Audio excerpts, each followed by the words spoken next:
And he said unto me, Write, for these words are true and faithful.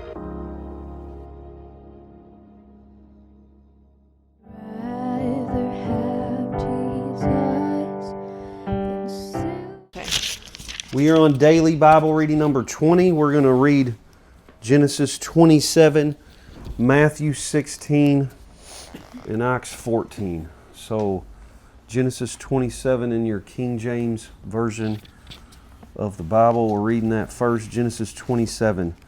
And it came to pass that when Isaac was old and his eyes were dim, so that he could not see, he called Esau his eldest son, and said unto him, My son. And he said unto him, Behold, here am I. And he said, Behold, now I am old, know not the day of my death.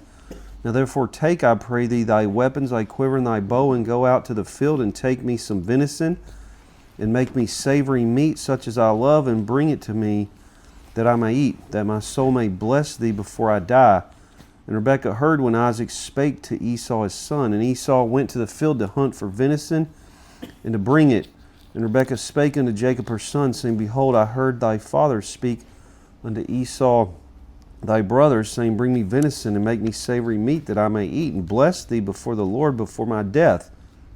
Now therefore, my son, obey my voice, according to that which I command thee.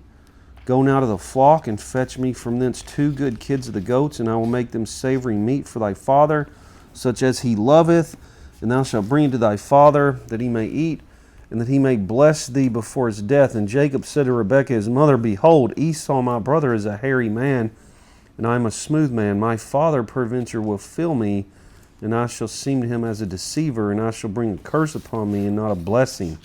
And his mother said unto him, Upon me be thy curse, my son.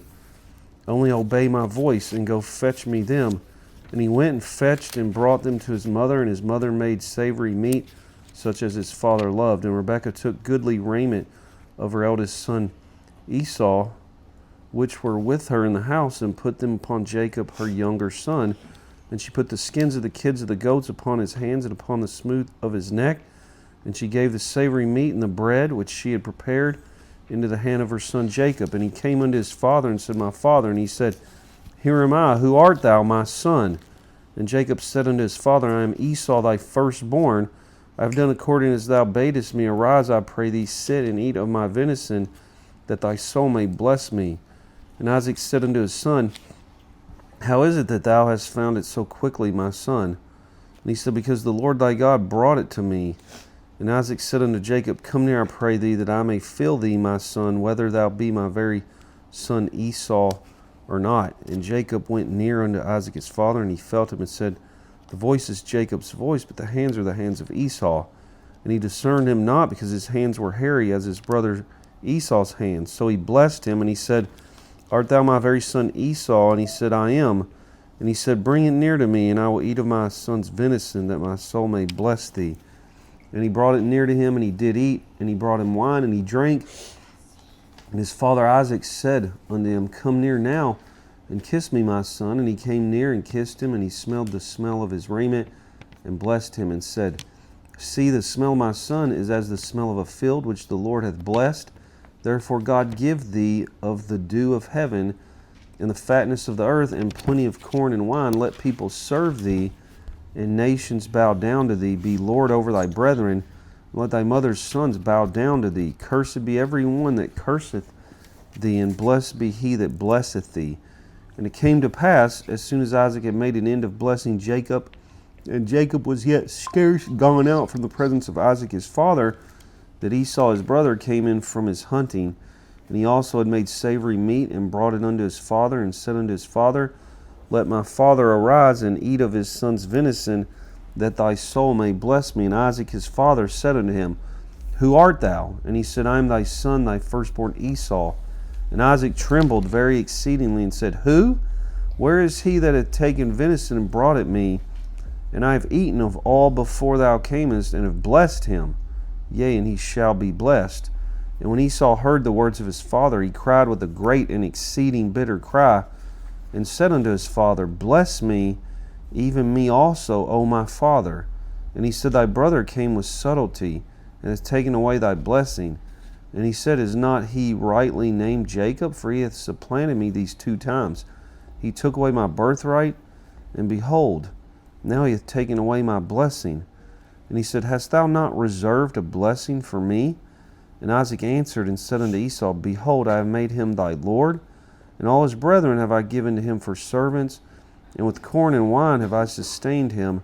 And what shall I do now unto thee, my son? And Esau said unto his father, Hast thou but one blessing, my father? Bless me, even me also, O my father. And Esau lifted up his voice and wept. And Isaac his father answered and said unto him, Behold, thy dwelling shall be the fatness of the earth, and of the dew of heaven from above. And by thy sword shalt thou live, and shalt serve thy brother. And it shall come to pass, when thou shalt have the dominion, that thou shalt break his yoke from off thy neck. And Esau hated Jacob because of the blessing wherewith his father blessed him. And Esau said in his heart, The days of mourning for my father are at hand. Then will I slay my brother Jacob. And these words of Esau, her elder son, were told to Rebekah. And she sent and called Jacob her younger son, and said unto him, Behold, thy brother Esau, as touching thee, doth comfort himself, purposing to kill thee. Now therefore, my son, obey my voice, and arise. Flee thou to Laban, my brother, to Haran, and tarry with him a few days, until thy brother's fury turn away, until thy brother's anger turn away from thee, and he forget that which thou hast done to him. Then I will send and fetch thee from thence. Why should I be deprived also of you both in one day? And Rebekah said to Isaac, I am weary of my life because of the daughters of Heth. If Jacob take a wife of the daughters of Heth, such as these which are of the daughters of the land, what good shall my life do me? That is Genesis chapter 17. We're going to flip to Matthew chapter 16. So Matthew chapter 16. Make sure you put it close. Matthew 16. Taylor's going to read that. The Pharisees also with the Sadducees came, and tempting desired him that he would show them a sign from heaven. He answered and said unto them, When it is evening, ye say, It will be fair weather. For the sky is red, and in the morning it shall be foul weather today. For the sky is red and lowering. O ye hypocrites, ye can discern the face of the sky, but can ye not discern the signs of the times? A wicked and adulterous generation seeketh after a sign, and there shall no sign be given unto it, but the sign of the prophet Jonas. And he left them and departed. And when his disciples were come to the other side, they had forgotten to take bread.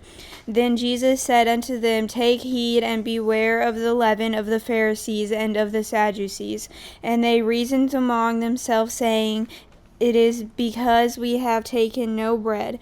Which when Jesus perceived, he said unto them, O ye of little faith, why reason ye among yourselves, because ye have brought no bread? Do ye not yet understand, neither remember the 5 loaves of the 5,000, and how many baskets ye took up?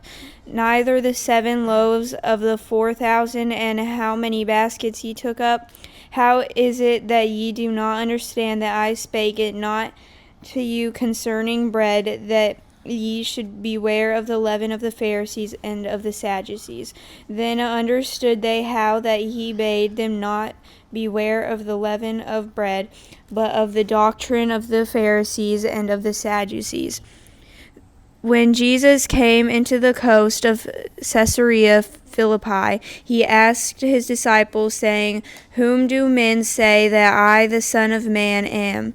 And they said, Some say that thou art John the Baptist, some Elias, and others Jeremiah, or one of the prophets.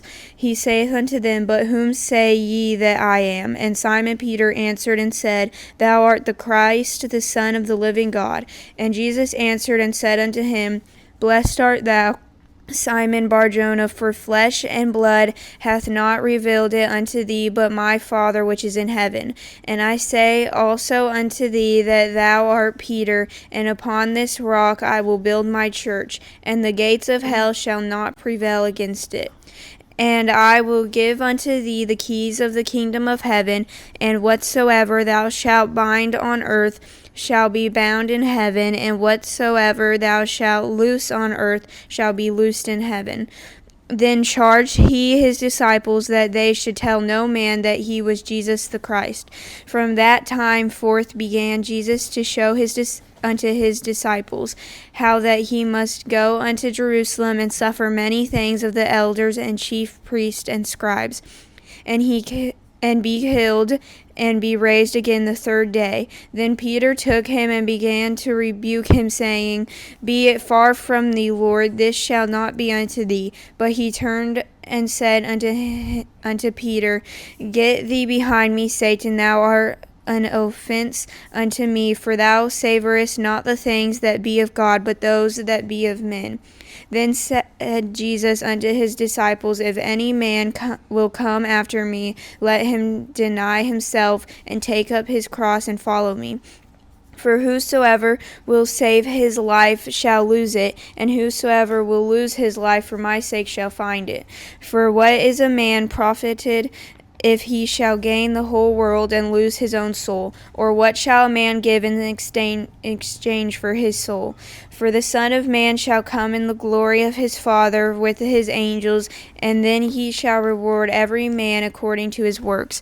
Verily I say unto you, there be some standing here which shall not taste of death till they see the Son of Man coming in his kingdom.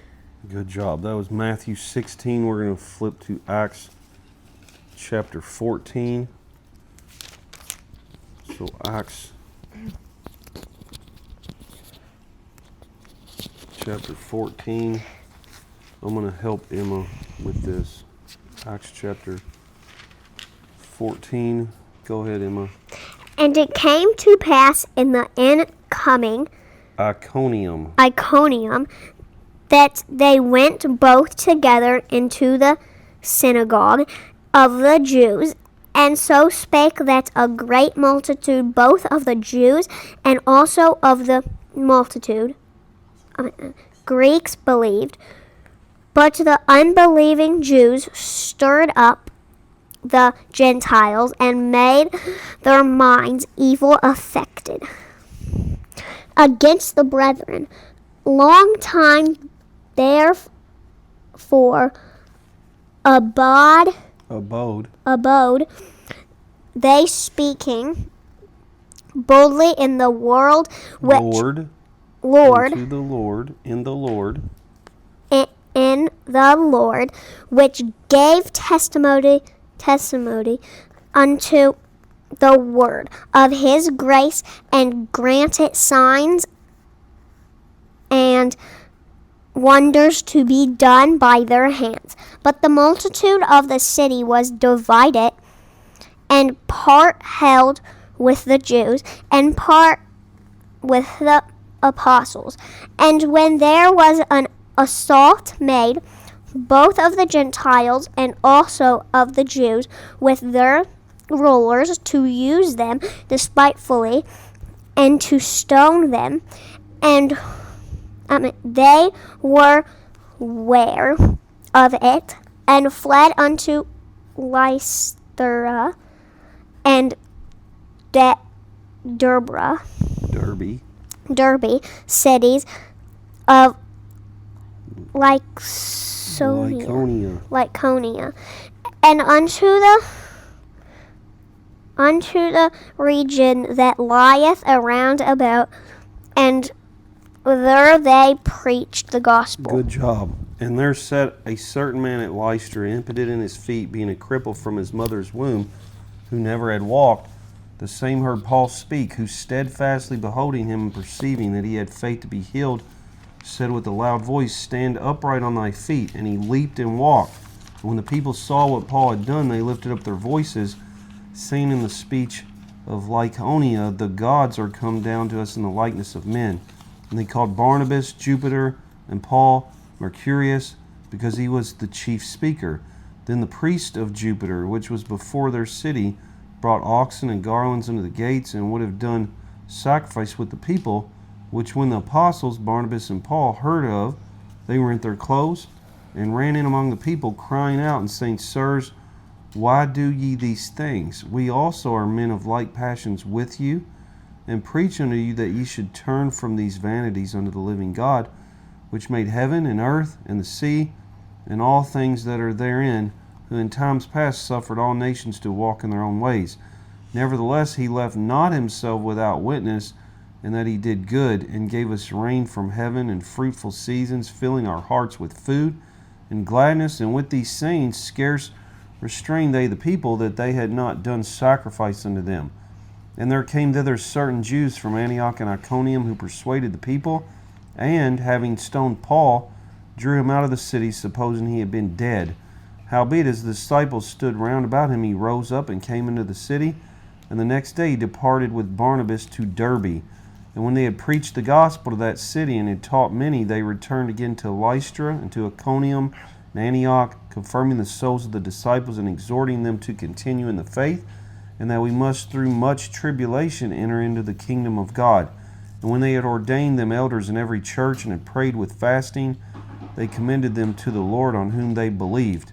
And after they had passed throughout Pisidia, they came to Pamphylia, and when they had preached the word in Perga, they went down into Italia, and thence sailed to Antioch, from whence they had been recommended to the grace of God for the work which they fulfilled. And when they were come and had gathered the church together, they rehearsed all that God had done with them, and how he had opened the door of faith unto the Gentiles. And there they abode long time with the disciples. So that was Acts chapter 14. We are done with day 20 of our Bible reading. It was Genesis 27, Matthew 16, and Acts chapter 14. Thank you all. I'd rather have Jesus than silver or gold. And he said unto me, Write, for these words are true and faithful.